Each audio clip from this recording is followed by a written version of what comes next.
Good day, everybody. Today we're doing some very intensive mob grazing. We haven't really done a whole lot of mob grazing this year at all, just a little bit. Usually in the springtime I don't do any mob grazing, to be honest. I move them as fast as I can through all of my pastures. You can tell some of them still got some hair coats, but a lot of them are actually starting to slick off pretty good. Bull looks good. We are moving them right through here. I just had them in here. This is a little bit of a tighter area. I actually moved them across the road last night. But the only real way to get them into this was to have them kind of in here, because if I wouldn't have had them in here, they would have never moved into there if I would have just let them to that bigger pasture. So I had them slightly mobbed last night. We did just get done with the rain, so normally I don't do that. And the reason is just because you get a little bit more impact. It didn't hurt it. I made sure it was a bigger area. So on this specific spot, I wanted to show y'all, I'm actually going kind of against the rules here. I'm actually mobbing them when the ground's a little bit more wet. And I'm mobbing them during the springtime. Okay, so those are both kind of against some of my rules.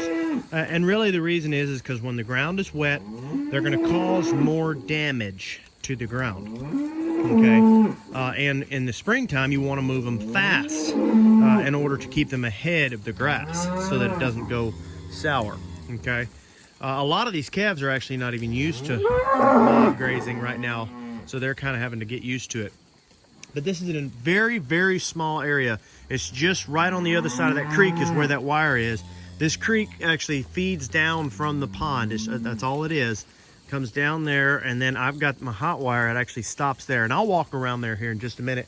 If I can get them through, I'll walk around. But this is a very, very tight area. So the reason that we're breaking the rules in this case, you can see I got a cow here. She's got an infection on her on the side there.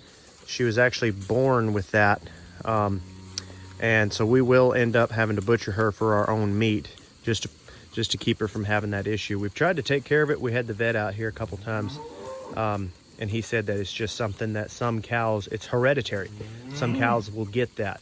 So you definitely, if you do get anything like that, you don't want to have it in your, you don't want to keep any of the calves or anything like that. Doesn't hurt the meat or anything, so we'll just butcher her for our own meat is what we'll do. But she should be fine in that. But I wanted to show this area because we are actually breaking our rules for a couple reasons. We actually want them to increase more damage to the soil in this specific case. Okay, we've got all except for our brand new mama. I'm actually going to leave her out on purpose for this video. So I may actually end this video soon, and I'll make another video about after they've gotten the impact that I want them to have. But basically the gist of the reason I'm doing this is I want them to do a deeper impact than normal.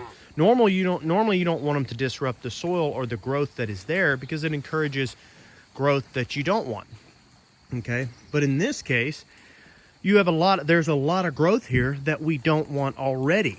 So we want a disturbance similar to what you would have if you had like a pastured hog, or if you put a hog in the forest or something like that. We want a deep disturbance in order to disturb the seed bank. So in order to achieve that with a cow, we're bringing them in here with a little bit more wet soil. Okay, and also the creek has deep break-offs there, so we want to kind of smooth that out a little bit. If you do this, don't do it very often. Maybe once a year at the absolute most. And I'm actually, this is just experimental. I don't actually know for sure how this is going to turn out. This is the most aggressive I've done this. And I don't mean mob grazing, I mean with the tight mob grazing and the wet soil.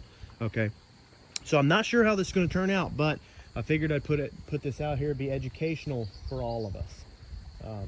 So anyway, I hope that all of y'all appreciate these videos, and I will be having another one of the after. So don't forget to like and subscribe.